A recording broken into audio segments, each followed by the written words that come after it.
What's up, YouTube? Southern Comic Geek coming to you with a new comic book day and comic book haul. And before we get into all this comic book goodness, and before I get this light situation all situated, I don't know, go ahead and smash that like button, hit the subscribe button if you haven't already, and hit that bell notification. So when videos like this drop ever so randomly, you will be one of the first people to know and can make the conscious decision as to whether or not to watch it now or later. But as long as you watch it, we appreciate you. We've already got some people up in here. What is going on? It's morphin' time. Yes, that is one of the books I picked up today. Remy Q Studios. Remy. Yeah, that's Remy Q Studios as well. So I got to the LCS today. Hopefully every one of you that watched us live or on the rewind were able to get to your LCS and pick you up some new comic book goodies. If not, live vicariously through my collections and my addictions.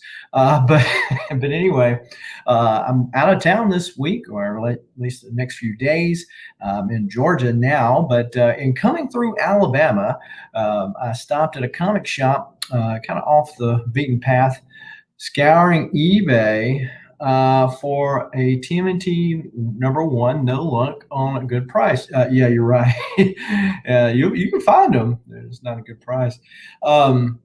So stopped at this place called Bob's Comics. It's one of these hole-in-the-wall shops that's been there a million years. They got a lot of good backstock inventory. Don't really get all that much new stuff. But you have to kind of watch the books because they're not in that great of a shape versus what he's wanting to charge for them. But on occasion, you can find a couple of goodies, and I did there today. What is going on, Captain Comics? Happy Valentine's Day, Southern Comic Geek, and happy St. Patty's Day, or President's Day. President's Day is going to get here before Valentine's Day, so there you go. So I was able to pick up a few goodies from Bob's, just new comic books this week from my LCS, and I also picked up an action figure. So there we go. So let's start off with some new comic books. First off, I got Darth Vader number 10. So Darth Vader number 10. This is the first appearance of somebody, I believe, and so been digging this Star Wars Darth Vader series. Well, I don't get Afra, but the other Star Wars series I've been digging. And so I'm going to continue to pick that up. Picked up TMNT 114. This was originally not the cover I wanted. I wanted to get the 1 in 10 variant or incentive variant, but my shop does not carry enough to be able to pick that up without, leaving a whole bunch on the shelf. So wasn't going to buy the extras. Didn't want to do that to him. Sleeping Collectibles, what is going on, sir? How are you? Got Wolverine Black, White, and Blood, number 3. Been digging these short stories, which seems to be the way that Marvel and DC are going to go back to. If you read the Future State stuff with the big story and a couple of small stories, it seems like this is kind of where they're going back to the Marvel premiere days and all that kind of stuff, where they had multiple characters in there. Now, these are all centered around Wolverine, but set in different times and all that kind of stuff. But it's been pretty good so far. X Factor. Yeah, I didn't see it either. Now, I'm going to a big shop tomorrow. I'm actually meeting Dustin from Two Brothers Comics because I'm over in Atlanta, and maybe some of those have enough to have gotten that 1 in 10. But yeah, X-Force 17, one of the more stable comics for the X lines, X titles these days is X-Force, and I think it's because of Ben Percy. Which is right in another one of the stable titles, which is the Wolverine title. Never heard of that Wolverine story, so there you go. Yeah, it's not that old. It's only been out a couple months, and they're not interconnected. What's going on, Connecticut Comics? How are you? Got the number 4, even though I think there's a number 4 heading my way because a guy that I know in the chat has it as an exclusive for this, and hit him up if you haven't already got yours. But I couldn't pass up this In Huck Lee, and even though I kind of know where the story's going, I went ahead and picked it up just so I wouldn't have to wait a couple more weeks till mine comes in the mail. Remy Q. make you things that make you go, that would be Burt Family 54 Comics. Yes. And so hit up Steve over on Instagram. Hit up Burt Family over on Instagram if you're interested in getting a Hal Lauren copy of that Mighty Morphin 4. So American Vampire 1976. So I've been digging this series. It kind of feels like I should have read the old American Vampire, and I just never got back around to getting the trades for it. But it's kind of a cool series. Rorschach, number 5. If this wasn't a mini series, I would probably be off of it. As much as I'm a Rorschach fan, I just don't like Tom King. Just seems like he's just kind of, and usually he does well with mini series or maxi series. So like a 4 or a 12-part series, he's got a time he can work within. He works within it. Like with Batman, he just waxed on too long on the story. This is pretty cool because this is the Sienkiewicz cover. Thought that was very fitting with the madness of Rorschach, and so I decided to pick up this one. So yeah, this is the Sienkiewicz cover for Rorschach number 5. So we're almost halfway through the series there. And then this is Future State Dark Detective. I went with the Lee Bermejo cover. I feel like Lee Bermejo is one of those artists that just kills it on Batman.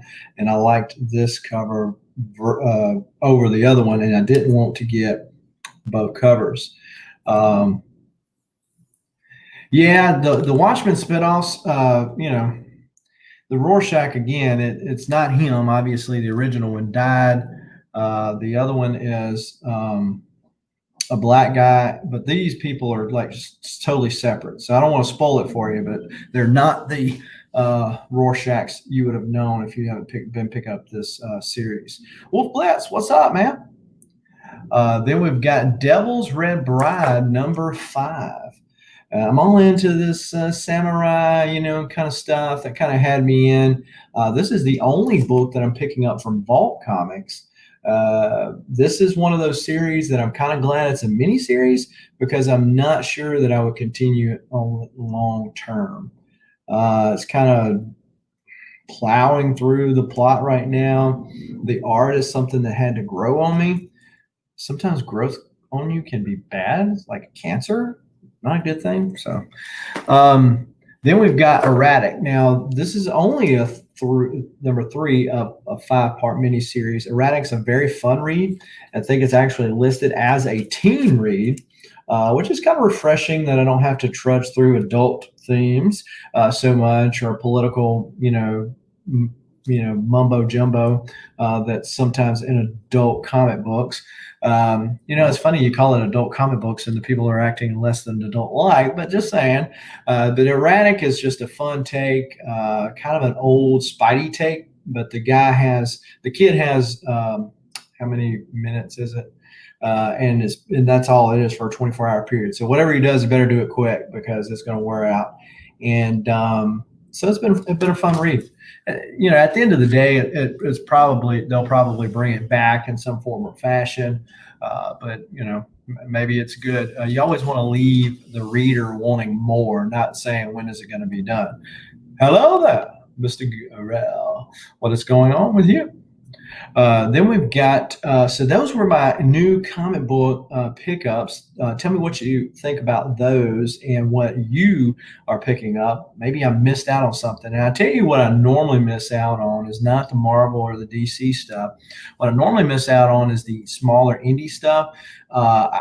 Like Origin, I think that's the name of it, by Boom. Totally missed it. My LCS doesn't pick that stuff up, and I go to freshcomics.com each week and I pull off the comics that I want them to pick up. When I'm scrolling through there, if I don't see something somebody's recommended on YouTube or something, I just pass it up.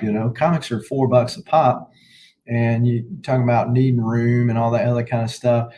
Hey, you got to make your lines and draw them somewhere. So I got over to the comic shop over in Alabama that I mentioned, Bob's Comics, and was kind of going through some of their goodies. Picked up this Batman 210. It's all over, Batman. You just lost the battle of the sexes. See, the battle of the sexes is not a new thing. Batman's been fighting this battle for a long time. Batman fights the Legion of Feline Furries. Hey. Meow. So I'm assuming that is a Catwoman costume for back in the day. But yeah, so that was my Batman that I picked up from there. Also, rated some of the cheaper books and the dollar rounds. So, picked up this Marvel Milestone editions of Iron Fist 14. Love me some reprints and or homages to books that I enjoy. And this is one of those books. I've got this book signed by Chris Claremont, the original one that is. Got the original one signed by Chris Claremont. I've got the lenticular Iron Fist that homages this one. Now I've got the Marvel Milestone. This is probably one of those covers that I'll end up getting an artist to do for me one day, an homage of some kind to it. I don't know that there's really that many homages out there like there is Hulk 181, which is another one, or Giant Size X-Men 1 that I have a lot of homages to. I don't know that there's that many of them out there. This one, but it's a cool book nevertheless. The Iron Fist that I got is a 6.5, I believe. And again, I got it signed by Chris Claremont last year at a con. Sent it in. I got it pressed by the Geek Aficionado a while back. I bought it off eBay as a lot. So Iron Fist 1 through 15, and the books came out to be $19 and some change a piece. So do the math, $10 for pressing and then getting them to sign it. Definitely was worth the pickup. What's going on, Legion of Comics? I am right down the road from you. It just seems like we ought to be hitting some comic shops. I'm hitting some with two brothers tomorrow. We ought to be hitting some comic shops, man. Just saying. Then I picked up Incredible Hulk number 20. Hulk, why are you calling out to me? Why is it that I'm feeling the urge to collect a series that is so large? I mean, come on, man. Incredible Hulk. I got a number 1. And maybe that's what it is. Typically, when I collect a big series, I start with the small stuff and then I get up to the big stuff. But with Hulk, I just went, bam, I got Hulk number 1. And so what do you do now? It's like, well, if I can get number 1, I can get them all. Well, it's not. And I got, of course, the 180, 181, and 182. And, those are some of the bigger books of the run, right? It's not like once you get past the first 6, it depends on if you count Tales to Astonish as Incredible Hulk. But once you get past, if you're not counting those, the first 6, the 180, 181, those are the big one. Those are the big ones, rather. But anyway, this is John Byrne. I believe. Oh, okay, Jenkins is on it by now. So started out in Buscema. Sal Buscema did the ink, so I'm assuming on this 20. I know this series started out. John Byrne was running on it because I used to have it. So I picked that up for $1. Made me holla. Not really, but I'm just saying it rhymed. Then I picked up Transformers 28. So the Transformers Marvel series is one of the ones that I'm kind of loosely collecting. So in other words, if I find one on the cheap, I'm not going to go out of my way to buy it. I'm not going to try to pay a lot for it. And the interesting about this one is, you see that signature right there? Don Perlin. For those of you who are not familiar with Don Perlin is one of the creators of Moon Knight. He's also one of the creators of Bloodshot, a Valiant character, of whom I have both first appearances of. And so he did work on the Transformers run for Marvel back in the day, and I found this in his deal. And so the owner of the shop, who's been there forever, was telling me, he said he bought a collection. The guy loved to go have things signed. But it's like, what do you do? Is this like this book right here? It's not a big enough book to send to CBCS to get verified. So really, can you count it? So I only paid $3 for it. So that was pretty cool. What's going on, Tony Fett? How are you? Have Hulk 377. Is that the first Professor Hulk? If it is the first Professor Hulk, the answer is no. I have a first print of that. Yeah. Yeah, I got a first print of it. I don't have the third print. But yeah, that's one of to I guess what you're getting at. That is one of the bigger books. Of course, and the other one there is that one right there. Hulk 340 is one of the bigger books, but I already have it in that run. So, talking about Hulk, let's show some more Hulk. Yeah, it's really high. Have hundreds of yeah. I mean, and then CBCS is really where I'm sending 90+% of my grading stuff to now. Anyway, the offshoots of an artist who deals only with CGC or a in-house signing is really where CGC might get any of my money these days. But yeah, so CBCS, it is kind of pricey to do it that way. Just in the batch that's coming from the presser to CBCS now, I have a Wildcats #1 gold edition that's signed by Jim Lee, so I'm getting it done. Pocan Joe, what is going on? Unfortunately, I can't take an awkward sip of coffee, but I'd love to have some coffee right now. If you have a cup of coffee, why don't you take an awkward sip for me? Thank you. And so talking about Incredible Hulk, we got Incredible Hulk number 49. So this is volume 2 or 3. I think it's 2. And you'll recognize the homage. Hopefully everybody had this book when they were a kid. But yeah, so I thought that was kind of cool. I had just put this book on my CLZ app to remind me what to look for. There you go. And so I found it for $2. And so I was like, sweet. Also picked up this X-Men First out of the dollar bin, and there's a story in here, and I'm trying to remember. It's a rogue story that because I've seen this before, and there's a rogue story that's not told anywhere else, and so it was $1, so I decided to pick it up. Also, these Armada comics. So Armada was the one of the imprints for Acclaim Comics, Acclaim being Valiant during this time. And so they actually did Magic the Gathering, which is interesting. You notice that the card is still in there. Chub Toad. I don't think that was a big card back in the day. But yeah, so Magic the Gathering is actually going to be at Boom now. But back in the day, it was at Armada. And so found these at the dollar bin. And I've started seeing these actually pick up some heat. But yeah, so then that's Ice Age number 2. This is Ice Age number 1. And then there's Ice Age number 3. So nice. I don't know. They were all $1. I don't know if now this one's still actually in the poly bag. So I'll take it out of the poly bag, but it just came in a poly bag. The only reason is they had those cards on the inside there. Also picked up Dark Dominion number 1. And you might say, oh, Dark Dominion, what is that about? This is from Defiant Comics. And so Defiant Comics, after Jim Shooter was kicked out of Valiant, the Ultimate Wolf Reviews and Gaming. What is going on? Thank you for joining us, Steven Spock. How are you? Hopefully Spock and Wolf are okay. Yeah. They Magic the Gathering had comics for Armada, and then somebody might can help me with this, but then it was either Image or Dark Horse that ran them for a little while. I want to say it was Image, and then now Boom Studios is picking them up. So Jim Shooter got kicked out of Valiant, which is a long story, and he went and started another comic company.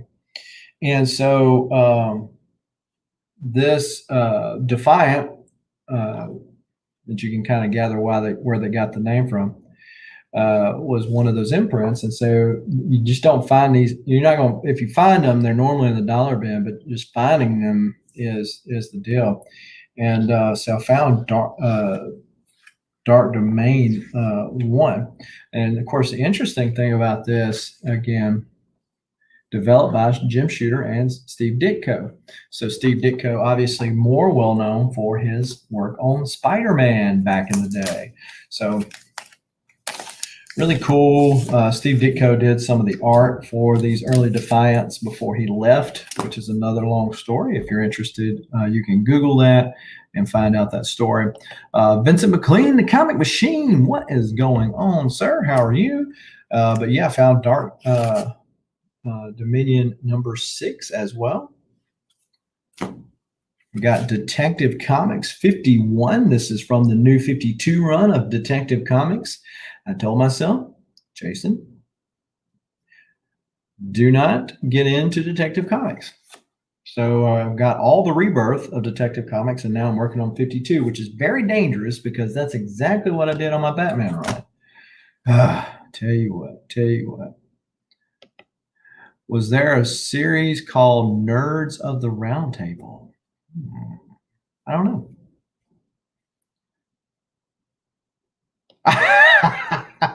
Close. Actually, there's a Best Western right over there. This is a Holiday Inn.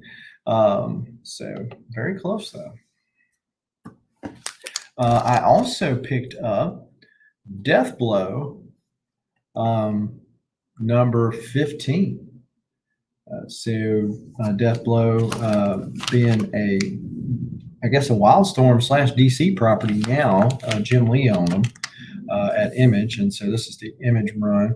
You just don't see, or I don't, these Deathblow later issues or any of the Image later issues that often.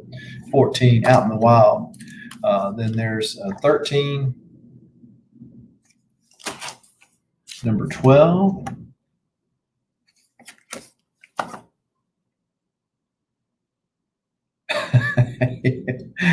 And then we got number 11, which is a wraparound cover. So you got some grifter action.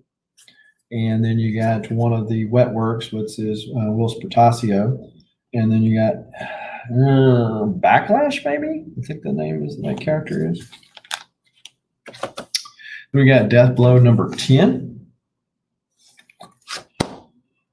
And then we got Deathblow number 5. So this looks like to be a connecting cover, looking like Wildcats goes up here.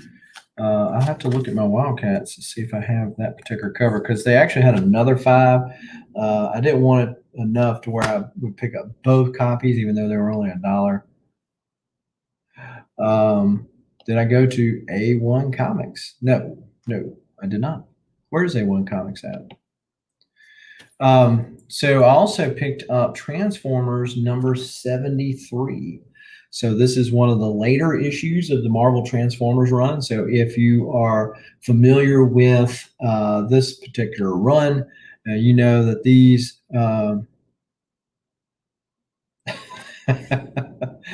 and you know that absolutely no guy wants that Deathblow. Just saying. But yeah, so these latter issues of Transformers are the harder ones to get.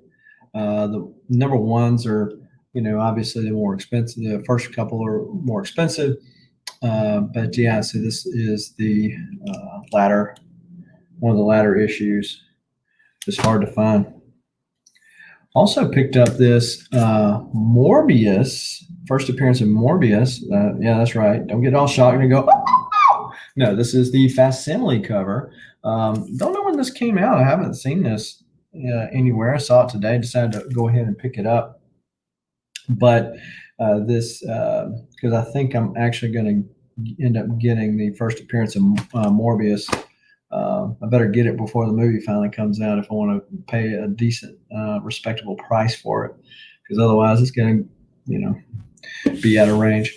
So then I also picked up, back to some Hulk. We got Incredible Hulk, the Wizard Ace edition. This is an Andy Kubert.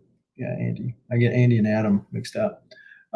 Kubert cover there. And of course, is a loose homage to Hulk 1, which is one of the reasons that I got it. But these Wizard Ace editions are neat. They are acetate covers. So you can see there is Bruce, and then there's Hulk. So, and Hulk 1 is in here. So in talking about that, you know, I recently picked up a Hulk 1, and it has a facsimile cover on it. And somebody on Instagram reached out to me and said, hey, what you ought to do is you ought to take that out, blow in acid. Ain't that bad, man? What am I doing in a hotel room with blow in acid? Man, that messed up. But he had done the same thing. He said, look, I'm not suggesting something I don't do myself, but the splash page for Hulk is so cool, and the fact that it's old would be better than having the facsimile cover on it. If yeah, it's like, how old are you? No, it's all in fun. So tell me what y'all think. If you had a Hulk 1 and it was coverless, but it had would you take it out of the PGX slab and send it to CBCS or CGC, whoever, and get a no grade, which is what's going to happen, and keep that facsimile,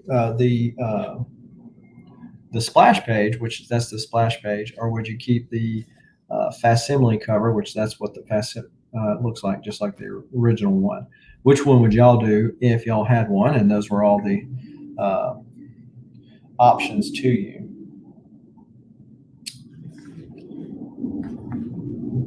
And also, for those who did not know, Hulk was gray when he first started out. He turned green in the second issue, so this is not technically correct. But yeah, those Wizard comics are cool. Not only the Ace editions, but also the Wizard halves and zeros that they did back in the day. So picked that one up. What's going on? Hydra Collectibles. I was also able to pick up some boards and bags. I don't know about y'all, but you know, a lot of times my LCS, they got boards, but they don't have bags, or vice versa. And it's not just my LCS, because I could blame it just on them. But I go to other shops and they're like, well, I got boards or bags, or vice versa, you know, not have both. Do y'all have that same problem? Doug Cova Collector, what is up? How are you? No, I would need the cover, maybe a 2.0, not a value thing. It's just a collect thing. Yeah, some people don't like coverless comics. Yeah, and it's like, what are you going to do with that? Huh? What are you going to do with that? I mean, it unnerves me. I think like this right here, like these were in the dollar bin, so I kind of get it. But it's like, that's sacrilege, man. Sacrilege. Where's the board? Where's the board? And so that was one of the good things about going to Bob's, was I was able to pick up a pack of boards, because I need some at the house, and of course all the stuff I bought today too. But my LCS normally supplies me with free boards and bags with my new comics, but they didn't have any. So what do you do? What do you do? Also, pick this up. Yeah. So it sounds like it's, you know, a lot of different places. Well, and, you know, you would think that Diamond would, you know, find another supplier or something, you know. But yeah, so I went to GameStop now. So on my way over here to Atlanta, which is where I'm at now. I made several stops at Target and did not find. I'm looking for the Batman Dark Knight's Death Metal Bone motorcycle, and or the Red Hood Nightwing 2-pack. That's not really an older thing, but every Target I go to, you can't hardly find a toy on the shelf. I don't know if this is a regional thing or not, but man, it just seems so empty. So I went there, didn't hit on much, but I did get to GameStop. And normally GameStop doesn't have a lot, despite what their stock price is doing right now. GameStop is on their way to being extinct, and so their shelves show it. And so typically they don't have a large, at least the ones I go into, don't have a large pop selection and or action figure selection, which is the reason why I go into there. But I did manage to find this. Uh, this is the Grand Admiral Thrawn archive. And so I have not seen any of these, let alone a Thrawn figure. I wanted to get like either the pop, which is way too expensive, so that one got marked off. Then the Black series, that got marked off. So I saw this and I was like, wow, okay, cool. The only hesitancy is that on these packages like this, I'm inclined to leave it in the package as opposed to taking it out. My sense that doesn't make any sense is that the sense that doesn't make any sense is that in the boxes, I can take those out, and if I want to put them back, I can kind of like return them to some semblance of normalcy. Whereas with this, once it's open, it's not going back shut. So just my weird way of thinking about it. John Joker says, here in my hometown, we get nothing, so mostly pre-order. Yeah, and that's the deal. More and more these companies, and I get it, that they're going to push us to have to be more thoughtful in what we purchase. The problem with it is that a lot of times our purchases are spontaneous in nature, and we really don't think about the ramifications on stuff. So we see it and we say we want it. It's not that we thought, man, when this comes out in 3 weeks, I'm going to get it. Most of the time, and again, I might be just speaking for myself, but I think overall that is the case. We buy comics largely based on, it's a spontaneous purchase. It's we see it, we'll pick it up. If we don't, we don't pick it up. I know some of that has changed with ratio variance and things like that now that people have to be a little more forethoughtful. Oh, no. I couldn't do that, man. Look, my G.I. Joes, if I lost like Serpentor, he has that little thing that goes behind his head that would hook in where the little screw goes into his back. I lost it and I buried him. If my action figures had anything wrong with them, they were not worthy to be played with anymore. Just weird. I know. But so I think that the shops are going to miss out, or stores are going to miss out on sales that when they're not right there in front of them. Why do you think that they put magazines and candy bars right there beside the register? Because they know that these are spontaneous purchases. People don't just go into Kroger's and say, hey, I want to get a Baby Ruth and a Mountain Dew. They don't do it. They go, well, since it's here, I might as well get it, right? And so comics are much the same way, and or action figures. Don't take anything out of the packages anymore. Yeah, and like I said, I kind of go back and forth on it. I know some people's like, let it breathe. And then I'm like, but then the collector side of me is like, but it's never going to be worth as much open as it is today. And, the other thing is storage. Would the figure and or the box be less likely to get damaged than just the figures getting scratched up, and then like my kids getting in there and thinking it's one of their toys, and so therefore they can play with it, which is one of the problems with my McFarlane Batman toys that I recently got. It was like, oh, Batman, ooh. And then, I think it's so cool, and I don't want to, can try to deter them from having an imagination or not being into comics. So it's like, well, you just let them play with it, let them play with the toy. I mean, what do you do? But yeah, so this is what I picked up. They only had one, and I'm not as versed. I haven't done my homework in these particular line of figures, but on the back it actually shows the timeline that this came from. So that was kind of cool. I learned my lesson as a child, opening thousands of Pokemon packs worth $10,000. Well, when I collected Magic cards, which I didn't collect them to collect them, if that makes sense.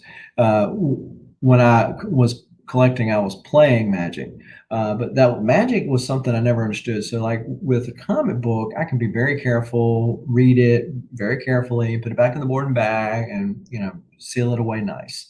Whereas the Magic card, you're sitting there constantly shuffling that deck, dealing that deck. It's like it's not going to stay minty fresh. And these people were paying big money because these cards would help them in these tournaments, and they're sitting there just bang, bang, bang. And I'm like, you're killing me here, Smalls. You're killing me. So these toys I made, Nordic Gold, Funky Old Pop, Most Rare Pop, there it melts. Wow. I get two of the same comic to read one and keep the other one board and bag. My figures I keep in the box. The only thing I open are the statues since they don't lose value being taken out. Okay. Yeah, and statues is one of those hard, fast that I have to draw the line with. When you say statues, I'm thinking, I guess even the quarter scale statues on up to the slideshow pieces. Like there's several. I mean, they're just so straight fire. There's some Batman ones that are done. Jason Fabok done the art on, or they used his art to work them. The one with Wolverine and Hulk is just, oh my goodness! But that piece is so huge. It's like, where do you put it? But I get what you're saying. As long as it didn't fall off and break or something. And to me, those things are just so beautiful not to display them, right? It would be kind of a travesty just to keep them in a box forever. I wish I had two of the same comic book money. Yeah, I thought about doing that too, Hydra, but with comics being $4 a pop, I still get too many comics each week to be doing that. I'm just really careful now, because I've tried to get myself into the habit of, okay, if I hear that this particular book is fixing to be big, I'll go get two of them, and then that way, if I'm tempted to sell it, it won't be no big deal, no harm, no foul, because I'll still have one copy. I can sell the copy I read or something, but. I'm like, now I got two. I don't know. This is the struggle within. The struggle is real. The struggle is real, and it's mine, I guess, alone. But we all have our own crosses to bear, so to speak. But that is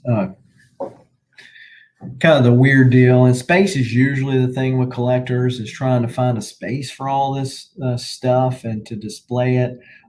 That's why I have my corner wall and I switch out one of them. The other one's always the first so many issues of the X-Men, but that's why I switch them out routinely, just so they all get the love that they deserve. Out there and being displayed. I don't get tired of them that way. That would be, and I can, still kind of move them around. But yeah, so that was the action figure pickup today. And I got those other comics. It was kind of a light week when it came to new comics, which is probably a good thing because I picked up all that stuff from Bob's, and then I'm going to Dave's Comics tomorrow at least. There'll probably go to a couple of other ones as well. And so those are going to probably be expensive adventures. I don't really have anything, famous last words, right? I don't really have any big books on the radar right now. I am wanting to get some of the Valiant Nintendo stuff. I still got some of the Valiant Acclaim stuff that I'm going after. So there are some things out there. So don't get me wrong, but I don't really have any super big books on the radar, and it's a good thing too because I just bought a big. Um, I just bought a book. I don't know if y'all have ever seen this, but there's this guy called Legal Burning online. Two Brothers actually did a show on it before, and I saw this Batman that he did today, and I snapped it up, and it wasn't cheap. So he burns that into the comic. Now, how in the world? But CGC does not, it's I guess considered art. So as long as it doesn't pierce it, maybe it is just the tip. Pause. We don't count if it's anything else. I don't know, but but anyway, so yeah, so I got the him to do, or he had already done this Batman, and it came back 9/8. That's on a Batman 100 sketch cover, and so I picked that up from him today, and so that was rather on the expensive side, but really awesome. So pick that up. Just got a huge mystery box too. So I said all that to say that I spent a bunch of money already, so it's probably a good thing. Am I into Future State? So early on in Future State, but when it was first coming out, I was dead set against it. I said, no, I'm not reading anything. Thank you, DC, for saving me some money. Yeah. So I ended up getting the Dark Detective and the next Batman, which I've liked both of them. And DC ain't saving me no money. They're costing me more money because they're more expensive. I showed this earlier, but I got the Dark Detective #3, the Lee Bermejo cover. And so so these are the only two that I'm reading. I've heard I've heard like okay to good reviews. Everyone I've ever heard reviewed the Dark Detective or Batman, it's been okay or good. I've heard some wildly different views on the other stuff, like the Flash. I've heard, man, that's awesome, and then to total trash. With DC, Batman's the only property that I collect every single month. So I don't like the Joker 80th anniversary stuff came out. I've got every one of the covers. The Batman one was the same way, and I get Detective. So Batman and Detective. So there's really no new or no less series during Future State, but failure not an option. But yeah, so I've been digging it though, and what I had to wrap my mind around once I got past okay, this is DC or the powers that be at DC trying to get rid of all my classic characters. Once I got past that and I said, look, it's a what if story. Okay. You like what if stories. I loved Age of Apocalypse back in the day for the X-Men. You like what if stories. It's going to go back to normal. They probably will have some spinoffs. I think they're doing one for the Brazilian Wonder Woman. And look, people buy it. That's their business. Let them read it. But that's how I had to start viewing it. Was not a replacement of my old characters, but as a what if story. And then I was kind of okay to kind of get that. C3 Comics, what's going on? How are you doing? So when I was in Bob's Comics, some of the best parts about going to these comic shops in the various towns that I visit is getting to meet the owners and or the people in the store. The owner is been in the comic business for an awful long time, and we exchanged several stories. The last time I was there, and then also this time. But I met a gentleman there, and we actually exchanged phone numbers before he left. But according to him, he has a lot different collecting philosophy than I do. So my collecting philosophy is basically low grade's better than no grade. You heard earlier that I purchased a Hulk #1, my X-Men 1, both are coverless covers. I wouldn't do that for anything that's not a huge book like that.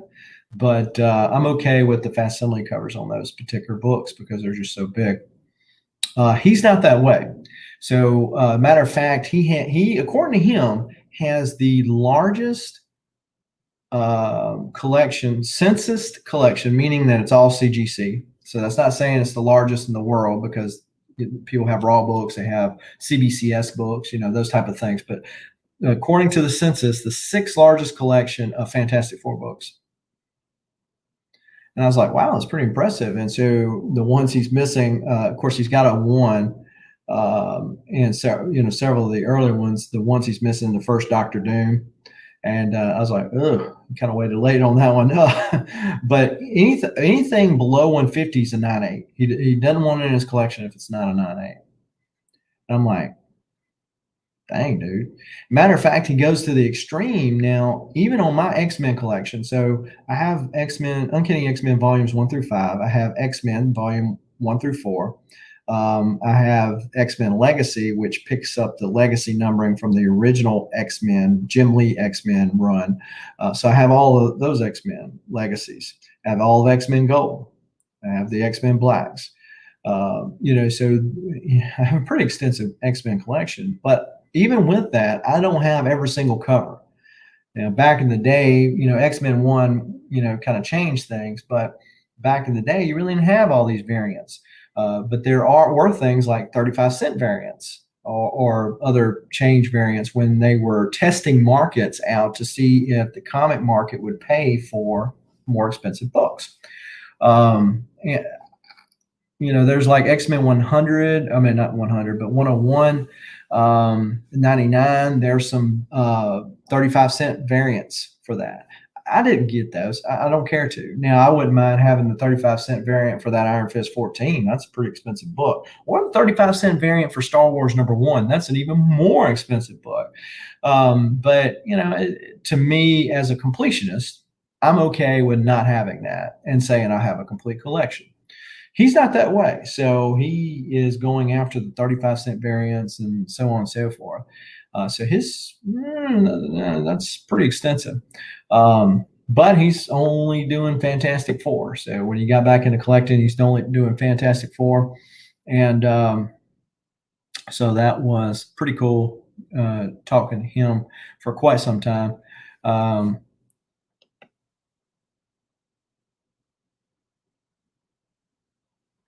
I think that they just open up the door for any character that's ever been dead to be back.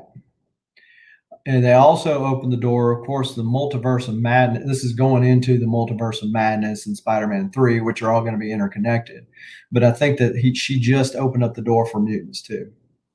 What I think is going to happen is eventually they're going to, they rewrote when Fox still owned the X-Men. They couldn't use the term mutant. So that's why Scarlet Witch and the Quicksilver were made by the Infinity Stone as opposed to the traditional Born a Mutant.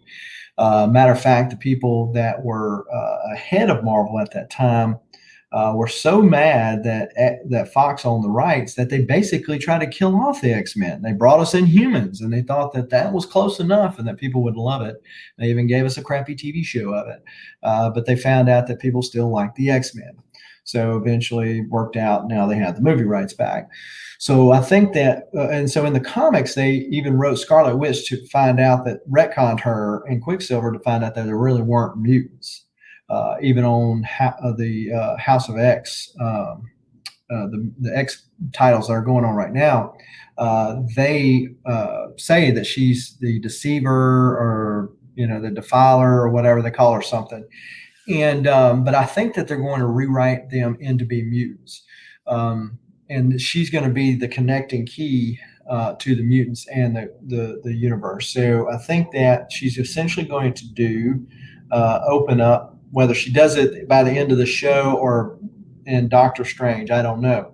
But I think that she's going to essentially do the no more mutants type deal, but essentially it's going to say something else like that. So instead of no more mutants, that there will be mutants or something. So she's going to have that moment, and they're going to find that we're going to find out that she was really a mutant, that some of her powers are related to her mutant ability, and some were gifted by the Infinity Stone, and or the Infinity Stone woke her powers up. Her and Quicksilver's powers up. They didn't make them, but they woke them up. That, it's just one man's less than humble opinion. Man, I appreciate it, man. Have a good night. Stay safe. I'm fixing to get out of here myself. Didn't plan on going live too terribly long. I do appreciate everybody that hopped in or will watch this on the rewind. Be sure to smash that like button before you get out of here, and hit the subscribe button if you haven't already, and the bell notification, so when videos like this drop ever so randomly, you will be one of the first people to know and can make the conscious decision as to whether or not you watch it now or later. But as long as you watch it, we appreciate you. Also, be sure to enter the 900 subscriber giveaway for YouTube. Check out the 900 subscriber giveaway announcement. All you got to do is like that video, be a subscriber to the channel, 18 years or older, and in the description of the video, or rather the comments, say I want in. And we're giving away a Marvel's Guardians of the Galaxy omnibus at the 900 subscriber mark. Also, be sure to go to Instagram if you're interested in winning that G.I. Joe 275 Baroness cover signed by Mike Mayhew. And you got to go to that post, like that post, follow preferably both the Instagram and the YouTube, and tag 4 people in that post, and you will be entered to win that as well. What's with the Darkhold and the demon from the past where she was raised up at with her brother? Yeah, so that's in Avengers 160, in very early Avengers. I actually just found that in my LCS the other day, and I sold it Saturday. But so it starts with a C, Scythron, and then later on, Mephisto is revealed to be the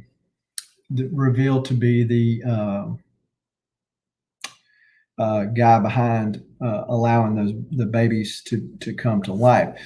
Well, so with all of the Marvel stuff, they do this slight take on it. They kind of say, well, that really doesn't make sense, or didn't make any sense, and they can kind of sort out some of the wonky stuff that came out in the 80s and 90s. And people go, oh, okay, well, that's close enough to the original. We're still cool with that.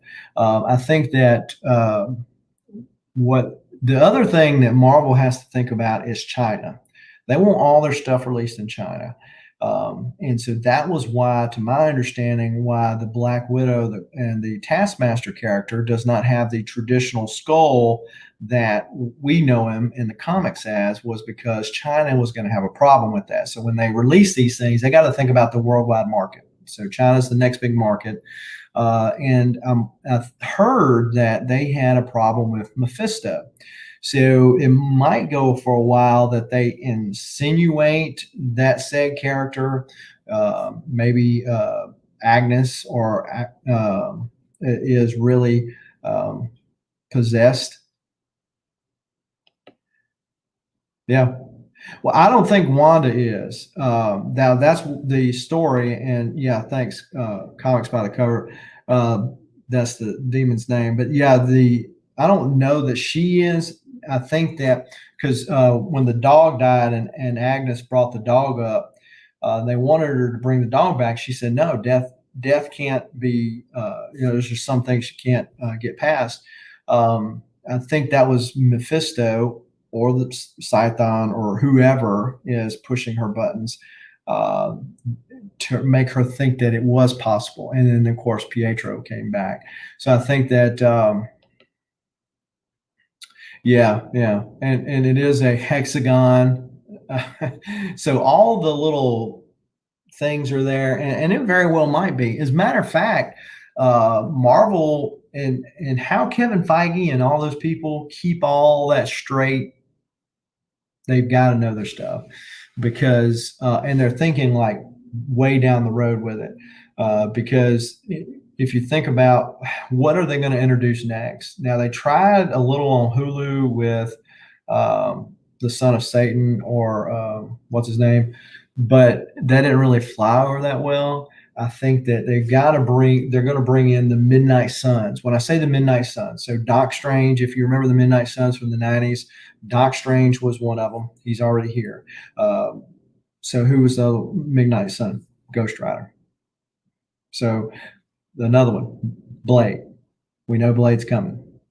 So you got, and it didn't have to be the original cast of characters from the 90s run of Midnight Suns, but those kind of characters. Werewolf by Night is mentioned as possibly being in the Moon Knight deal, which makes sense because that's where he had his first appearance. But he too could be part of that whole Midnight Suns deal. Um, so yeah, Ghost Rider would definitely be a cool deal there. WandaVision is dead. Oh yeah, and and Disney eventually will have a bomb. But they keep setting the bar so high. But there's just so much stuff to play with. I mean, you think about it, Iron Man came out in 2008. That doesn't sound like a long time ago to me, but I mean, it was 13 years ago. But that's only 13 years. Most of these Marvel cast of characters have been around since the early 1960s. There's been a lot of storylines that can be covered, and they've kind of mushed or smushed some of them together, like the Thor Ragnarok. Had some of the tailings of Planet Hulk in it. With the whole gladiator scene and all that kind of stuff, which they still didn't own Silver Surfer at that point, so they couldn't use Silver Surfer in that. They used Thor. But they kind of mash that stuff together. And they're going to do the same thing with Vision and Scarlet Witch. They're mashing some of those storylines, whether it's from the Avengers, where that demon was mentioned, the miniseries, House of M, which I think is where they're drawing a lot of their stuff from. Yeah. I mean, yeah, sure. And they kind of splinter off, to do more little edgy stuff that maybe not everybody's comfortable taking their kids to the theaters with, which Marvel or Disney as a whole looks like a genius now in light of the whole Corona situation, because they were already building out their television deal to be the way to introduce storylines to the mass public as opposed to having to go to the movie route. So they were already moving towards that when all the theaters shut down. So they really look like quite the geniuses now.